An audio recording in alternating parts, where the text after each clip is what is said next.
M का SDM और MD sugar mill दोनों 2003-04 के अंदर में रह चुका हूँ और एमडी यूनिवर्सिटी रोहतक का स्टूडेंट भी रहा हूँ, तो शहर में काफी आना जाना रहा है। पुराना शहर है, परिचित है और एज उपायुक्त ज्वाइन करने के बाद में बाकी सब चीजें क्योंकि लगातार चल रही थी, आप सब लोगों को पता होगा बाकी चीजों के बारे में। मैं सिर्फ एक चीज के बारे में बताना चाहूंगा जो आज के दिन हमारी हम सबकी और शायद गवर्नमेंट की भी टॉप प्रायोरिटी है। पंचायत के चुनाव सिर के ऊपर हैं और उसकी तैयारियां चल रही हैं, तो उसके लिए हम जिला प्रशासन भी और सरकार भी उन चुनावों को शांतिपूर्ण ढंग से पूर्ण करवाने के लिए कटिबद्ध हैं और उसी प्रक्रिया को हम आगे बढ़ा रहे हैं। तो हमारी तरफ से बाकी सारे काम कंप्लीट हो चुके हैं। आपके जिले की जो सूचियां, मतदाता सूची होती है वो कंप्लीट है, वार्ड्स निर्धारित हो गए हैं। अब सिर्फ एक नई चीज ये हुई है, सरकार के द्वारा BCA को रिजर्वेशन दी गई है। BCA को रिजर्वेशन देने के लिए विभिन्न पंचायतों में, पंचायत समिति और जिला परिषद के अंदर जो वार्ड इसके लिए रिजर्व होंगे उसका प्रोसेस शुरू कर दिया है और जिला परिषद के जो रिजर्व वार्ड होंगे उसके लिए ड्रॉ 12 सितंबर को हमने रखा है।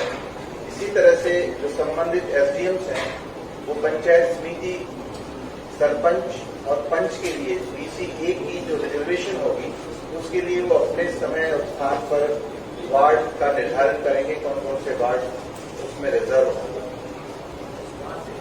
क्योंकि पंचायत इलेक्शन के अंदर आमतौर पर व्यक्ति ज्यादा इन्वॉल्व हो जाते हैं क्योंकि छोटे लेवल का चुनाव होता है, तो उसके अंदर हम ये मानकर चलते हैं कि लोग व्यक्तिगत तौर पर इन्वॉल्वमेंट ज्यादा होने की वजह से कई बार जोश में और कई बार गुस्से के अंदर कानून व्यवस्था की स्थिति को बिगाड़ने का प्रयास कई बार होता है। तो इसके लिए हम प्रत्येक गांव के अंदर लोगों से मिलना चाहते हैं, उन तक पहुंचना चाहते हैं। इसके लिए एक शेड्यूल जारी किया गया है। प्रत्येक गांव को या तो एक पटवारी को या एक ग्राम सचिव को हमने अलॉट कर दिया है और वो उस गांव में जाएगा, लोगों से बात करेगा और जो लोग अच्छे लोग हैं, जो इन्फ्लुएंस रखते हैं समाज के अंदर, गांव के अंदर, शहर के अंदर, सब जगह इस तरह के लोग मिलते हैं जो समाज सेवा का काम करते हैं, लोग जिनकी बातें सुनते हैं, ऐसे लोगों से संपर्क करेंगे, उनकी सूची तैयार करेंगे।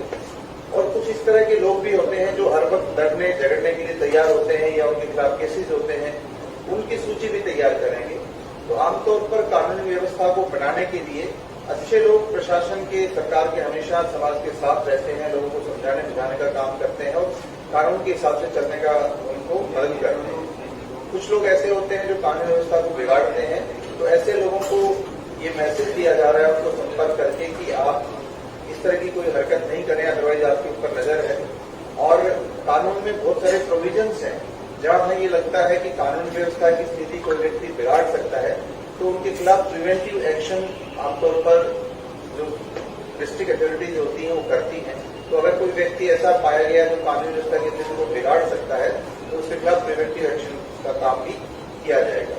इसके अलावा जितने भी हमारे तहसीलदार, नायब तहसीलदार और ब्लॉक डेवलपमेंट पंचायत ऑफिसर्स हैं उनको भी गांव अलॉट किए गए हैं। उनसे भी ये कहा गया है कि आप उन गांव में विजिट करें और लोगों से मिले ताकि उनको ये भरोसा रहे कि अगर कभी मदद की जरूरत पड़ती है, कोई व्यक्ति अगर कानून अपने हाथ में लेता है या चुनाव प्रक्रिया को बाधित करने की कोशिश करता है तो किसी भी व्यक्ति को खुद उनको रोकने का प्रयास नहीं करना चाहिए, बल्कि जो ये संबंधित अधिकारी गांवों के अंदर जाएंगे उनको ये लोग बताएं और सरकारी अमला उन लोगों को रोकने का काम करेगा और अगर कोई गलत काम कर रहा है तो उसके खिलाफ कानूनी कार्रवाई करेगा। इसी तरह से लास्ट में जो हमारे संवेदनशील गांव हैं या अति संवेदनशील गांव हैं उनके अंदर संबंधित एसडीएम्स और डीएसपी वो भी दौरा करेंगे और लोगों को ये बातें समझाएंगे और लोगों से रिक्वेस्ट करेंगे कि हमें शांतिपूर्वक मतदान को पूरा करना है। अल्टीमेटली चुनाव प्रक्रिया का उद्देश्य सिर्फ ये होता है कि हम अपने लिए अपने पंच, सरपंच, पंचायत समिति, मेंबर, चेयरमैन और जिला परिषद के अंदर मेंबर और प्रेसिडेंट चुने और इस काम को बहुत शांति से भी किया जा सकता है। और अगर कोई व्यक्ति इसमें बाधा डालता है तो जिला प्रशासन के साथ में खड़ा हुआ नजर आएगा। हम किसी भी गलत काम करने वाले व्यक्ति को कोई प्रोटेक्शन नहीं देंगे, कोई उनका साथ नहीं देगा।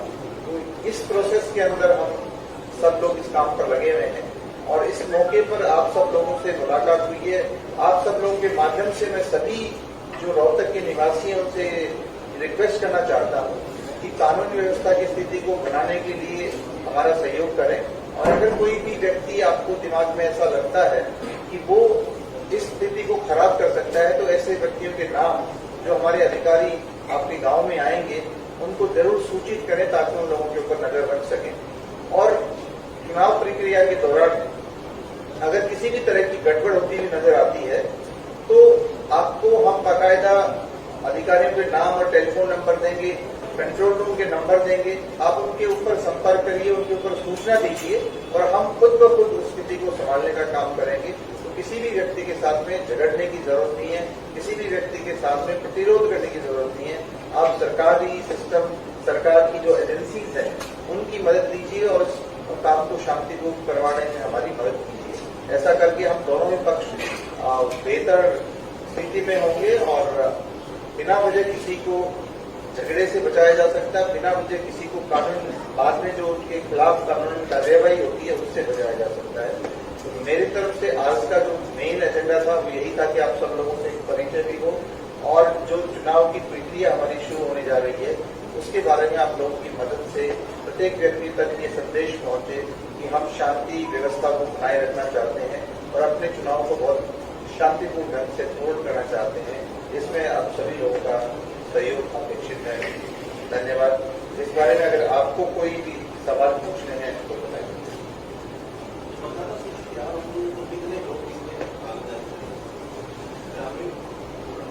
हाँ, हमारे जिले की जो मतदाता सूचियां हैं उसमें लगभग 4,73,000 के आसपास मतदाता हैं जो इसमें हिस्सा लेंगे। ये अलग अलग जो 4 चरण के चुनाव होंगे जिसमें 4 वोट देने होते हैं बेसिकली, पंच का, सरपंच का, पंचायत समिति और जिला परिषद का, उसमें सभी को राइट।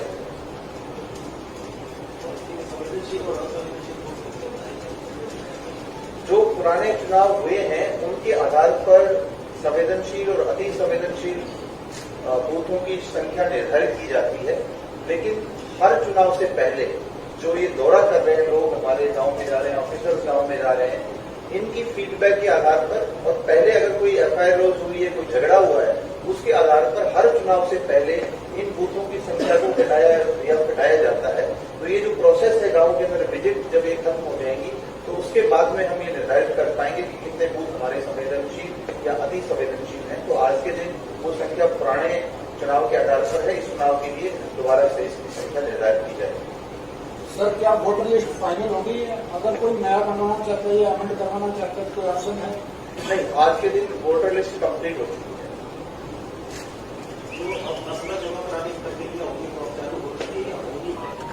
नहीं, वो एक बार जब राज्य चुनाव आयोग तिथियों की अधिसूचना जारी कर देगा उसके बाद में इस काम को हम करेंगे। तो अभी प्रोसेस शुरू नहीं।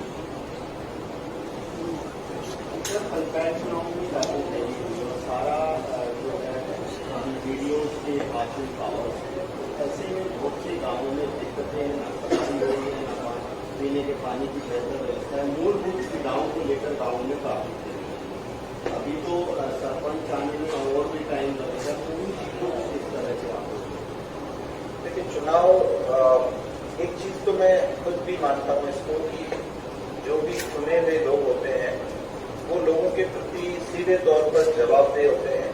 उनको दोबारा भी चुनाव में जाना होता है और उसी क्षेत्र के रहने वाले लोग होते हैं तो उनको समस्याओं के बारे में पता होता है, खुद भी उसका हिस्सा होते हैं तो ज्यादा त्वरित कार्रवाई करते हैं।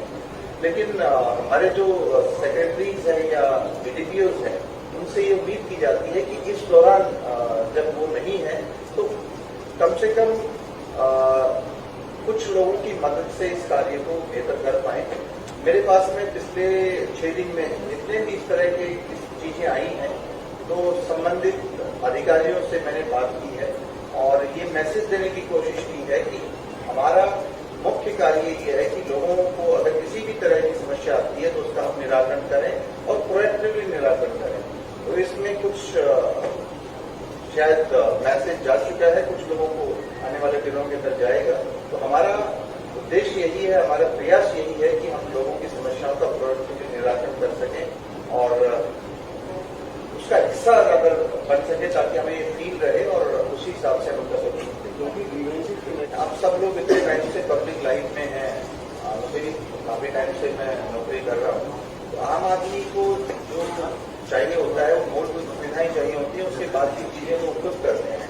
तो सरकार के साथ में जब भी कोई एग्रीमेंट होती है उनको तो इन्हीं चीजों के बारे में होती है, लेकिन इतने टाइम के बाद में हमें निश्चित तौर पर इन चीजों को बेहतर ढंग से लोगों को प्रोवाइड करवाना चाहिए। इस बात में एक सर अमृत योजना के तहत पिछले कई साल से काम चल रहा है, जिसमें सीवरेज और वाटर सप्लाई की पाइपलाइन बिछाई है, लेकिन वो काम बहुत स्लो है और जिसके चलते लोग काफी परेशान हैं। यहाँ तक कि जो 8 गांव लगे हैं उनमें सीवरेज डाल दिए गए हैं, कहीं अधूरा काम पड़ा है, कहीं पानी की कनेक्टिविटी नहीं हुई है, तो उसको लेकर लोग बहुत ज्यादा परेशान है।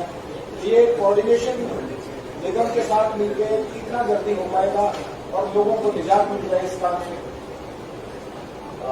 अभी हमारे जो नए आयुक्त नगर निगम आए हैं उनसे कल बैठक हुई है और जो मुख्य समस्याएं हैं उनको सूचीबद्ध कर रहे हैं और हम उम्मीद है कि इसी वीक के अंदर या नेक्स्ट वीक के अंदर साथ में बैठेंगे और उन समस्याओं का कैसे बेहतर ढंग से निराकरण कर सकते हैं, कैसे चीजों को तेजी से हम चला सकते हैं, इसके बारे में चर्चा करेंगे और उनको तेजी से आगे बढ़ाने का काम करेंगे। क्या कोई अधिकारी स्पॉट पे जाएंगे सर, देखेंगे सभी जो नगर निगम के अधिकारी हैं और विशेष तौर पर एक्शन लेवल तक के जो अधिकारी होते हैं उनकी ये जिम्मेदारी होती है कि वो मौके पर जाएं और उन चीजों को देखें, लेकिन उसके सीनियर जो ऑफिसर्स होते हैं वो भी समय समय पर मौके पर जाते हैं और चीजों को देखते हैं। मैं व्यक्तिगत तौर पर इस बात को मानता हूं कि जब तक आप फील्ड में नहीं जाएंगे, अपनी आंखों से चीजों को नहीं देखेंगे, कानों से लोगों को नहीं सुनेंगे, तब तक आप चीजों को उतनी गंभीरता के साथ में नहीं ले सकते हैं। इसलिए मैं व्यक्तिगत तौर पर भी फील्ड में जाने का समर्थक हूं और कल मैंने पहला जो दौरा था ऑफिशियली कलानौर ब्लॉक का और तहसील का किया है, बाकी जगह पे भी हम विजिट करेंगे। इसी तरह से नगर निगम के क्षेत्र के अंदर भी विभिन्न जगहों का दौरा करेंगे और जो समस्याएं हैं उनका निराकरण करने की कोशिश करेंगे। ये पहली बार आपने बताया मेरे स्वाइन। अगर फिक्स की बात करें तो मैं एक ग्रुप है हमारा, उसमें हर रोज नगर निगम जितने भी इस तरह की डेथ होती है उनको प्रॉपर ढंग से जो प्रोसेस प्रेस्क्राइब्ड है उसके तहत वो दबा रहे हैं उसको और उसकी सूचना हर रोज हमारे तक भी पहुंच रही है। ये बात जो आपने बताई इसके बारे में चर्चा करना चाहता हूँ। स्पेसिफिकली जो हमारा प्रोसेस है उसके हिसाब से काम किया है। और जो सबसे बड़ी प्रायोरिटी है शहर के अंदर अगर नगर निगम की होनी चाहिए या जिला प्रशासन की होनी चाहिए, वो पब्लिक प्लेसेस के ऊपर किसी तरह का अतिक्रमण ना हो, ये होनी चाहिए और शहर के रोड खुले रहें, ट्रैफिक बिना बाधा के चलता रहे। ऐसा अगर कर सकते हैं तो इससे बड़ी उपलब्धि नहीं हो सकती है, लेकिन ऐसा कार्य सिर्फ ताकत के बल पे नहीं होना चाहिए, ऐसा मैं मानता हूं। जो लोग मेरे से इस दौरान मिलने आ रहे हैं और विशेष तौर पे जो RWAs हैं, वो जो लोग मिलने आए हैं, उनसे मैंने ये रिक्वेस्ट की है कि प्रशासन और सिविक सोसाइटी दोनों को मिलकर इस काम को करना चाहिए और ऐसा करना संभव है। पुराना मेरा तजुर्बा कहता है, नगर निगम फरीदाबाद के आयुक्त के तौर पर हमने किया था, वार्ड कमेटीज के माध्यम से, पार्षदों के माध्यम से, RWAs के माध्यम से और भी जो बॉडीज जो पब्लिक के नुमाइंदे हैं वो लोग, उनसे संपर्क करके उनसे बात करके उनके एरियाज के अंदर इस मुहिम को चलाएंगे और ये हमारी हाईएस्ट प्रायोरिटी रहेगी इस काम को। तो इसकी दो तरह की है, कुछ तो ऐसे पशु हैं जो वास्तव में ही आवारा हैं, जो कि सारे कोई मालिक नहीं है उसका। दूसरा इसके वो लोग होते हैं जो बांध के रखते हैं और दिन में खोल देते हैं और बाकी टाइम वो उनके पास में रहती है। तो नगर निगम अलग अलग स्ट्रेटजी लेकर चलते हैं। एक बार पकड़ने के बाद में अगर किसी का व्यक्तिगत पशु है तो उसको बिना जुर्माने के नहीं छोड़ना चाहिए। ऐसा कार्य योजना बहुत सारे नगर निगमों ने अपने क्षेत्र के अंदर बनाई है। उनको अगर हम कंट्रोल कर सकते हैं तो बाकी पशुओं का देखभाल भी आपके पास गौशाला में सफिशिएंट स्पेस होता है। मुझे पता नहीं है यहाँ पर कितनी गौशालाएं हैं, क्या उनकी कैपेसिटी है और कितना उनके ऊपर वो स्थान है, लेकिन जो बातें मैंने आपको बताई कि नगर निगम क्षेत्र के अंदर जो भी मुख्य समस्याएं हैं उनमें से एक ये है, तो इसका long term plan short term plan बना के बता सकते हैं। देखिए आज के दिन तो वो नई एक्टिविटीज करनी है, अभी तो आज के दिन अगर आप देखेंगे तो इससे साफ सुथरी हवा बहुत कम टाइम होती है, अभी तो पोल्यूशन नाम की कुछ अलग चीज नहीं है, बट जब कोई सिचुएशन आएगी दैट हमेशा ही अगर पोल्यूशन बढ़ता है तो उसी के हिसाब से वो लागू करते हैं। अगर बाई चांस उस वक्त पोल्यूशन नहीं है तो ये जरूरी नहीं है कि जनरेटर्स बंद किए जाएं या कंस्ट्रक्शन एक्टिविटीज बंद की जाए, वो पोल्यूशन लेवल के आधार पर डिपेंड करता है। Thank you very much. एक